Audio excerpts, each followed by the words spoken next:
One thing you lack. Jesus says, "Go, sell everything you have and give to the poor, and you will have treasure in heaven. Then come, follow me."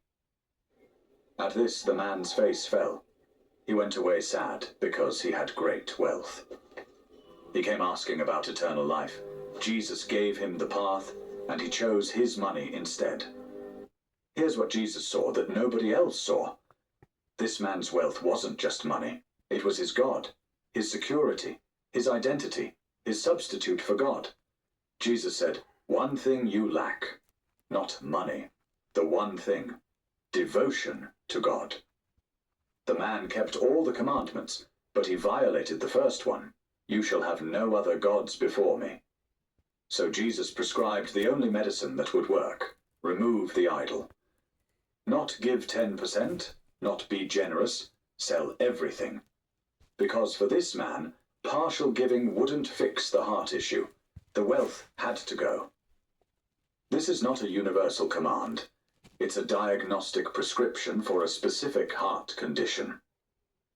If your wealth is your God, if it provides your security, your identity, your peace, Jesus says the same thing to you. It has to go. But notice, Jesus didn't tell everyone to do this.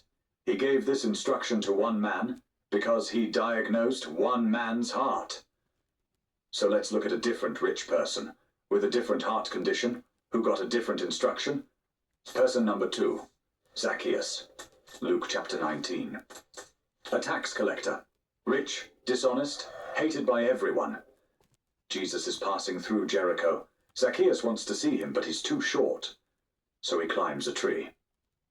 Jesus stops under the tree and says, "Zacchaeus, come down immediately. I must stay at your house today."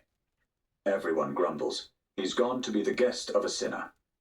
But something happens when Jesus enters Zacchaeus' house.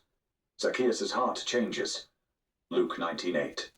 Zacchaeus stood up and said, "Look, Lord, here half of my possessions to the poor, and if I have cheated anybody out of anything, I will pay back 4 times the amount." 8. Zacchaeus stood up and said, "Look, Lord, here and now I give half of my possessions to the poor, and if I have cheated anybody out of anything, I will pay back 4 times the amount." Notice what Zacchaeus didn't say.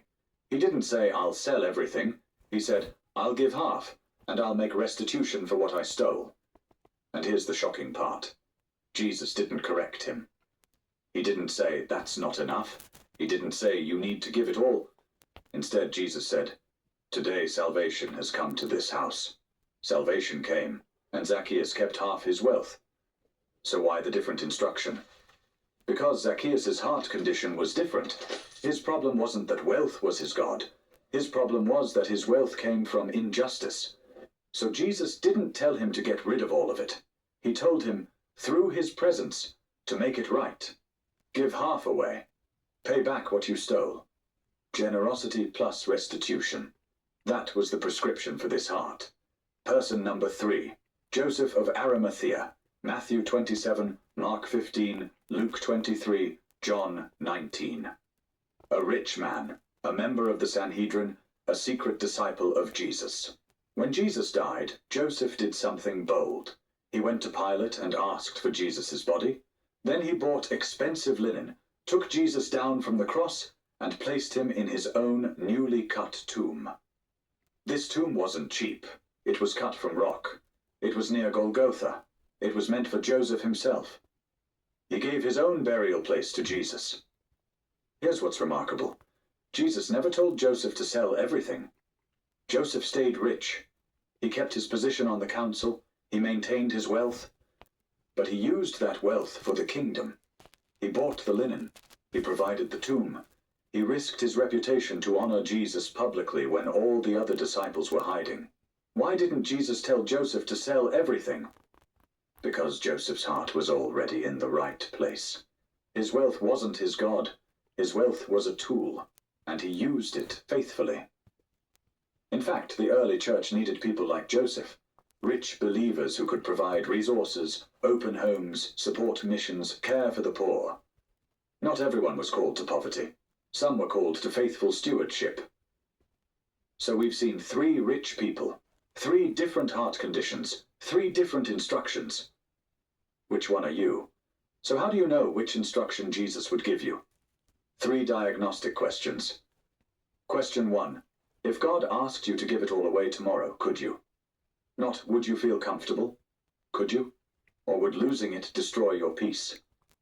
If the answer is no, I would panic, I would fall apart, I couldn't function, then wealth is providing something only God should provide. Security, identity, peace. That's the rich young ruler's condition, and the prescription is the same. The idol has to go. Question 2. Where did your wealth come from? Honest work or exploitation? Did you earn it fairly? Or did you cut corners, withhold wages, oppress the vulnerable?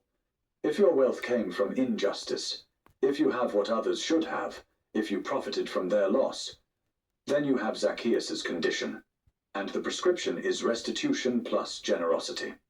Question 3. What are you doing with it? Is it sitting idle, or is it being used for kingdom purposes?